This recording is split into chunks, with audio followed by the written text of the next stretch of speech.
L'attaque de Westminster n'est pas une première pour les forces de sécurité et les civils de Londres. Le matin du 7 juillet 2005, 4 extrémistes islamistes ont fait exploser séparément mais successivement 3 bombes dans le métro londonien à une heure de grande affluence.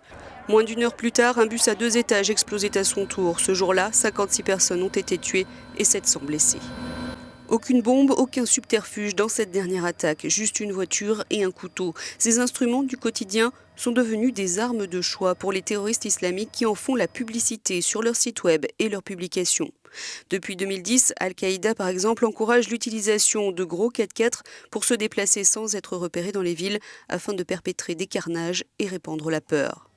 Le 22 mai 2013, le jeune soldat britannique Lee Rigby qui rejoignait sa caserne à pied en civil avait été renversé par une voiture à bord de Londoniens d'origine nigériane qu'il avait ensuite lardé de coups de couteau et pratiquement décapité sous les yeux des passants. De telles méthodes brutales ont aussi été encouragées par État islamique. Son porte-parole, aujourd'hui décédé, Abu Mohamed al-Adnani, exhortait ses suiveurs fanatiques à planifier le moins possible et à tuer avec ceux qui se présentaient. Au Canada, dans la banlieue de Montréal, en octobre 2014, un adepte de l'islam radical avait jeté sa voiture contre 2 soldats canadiens devant un centre commercial. L'un des hommes avait été tué, l'autre blessé, l'assaillant abattu par la police.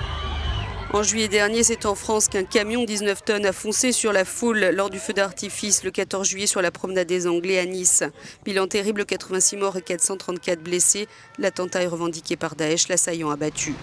Même scénario à Berlin en décembre. Un camion fonce sur le trottoir d'un marché de Noël et fait 12 morts et 56 blessés. Le militant d'État islamique prend la fuite et sera tué quelques jours plus tard lors d'un contrôle de police à Milan, en Italie.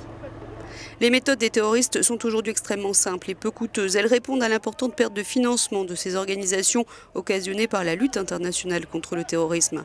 L'absence de logistique, de structure et de planification complique la tâche des services de renseignement dans le déjouement de ces attaques et la protection des citoyens.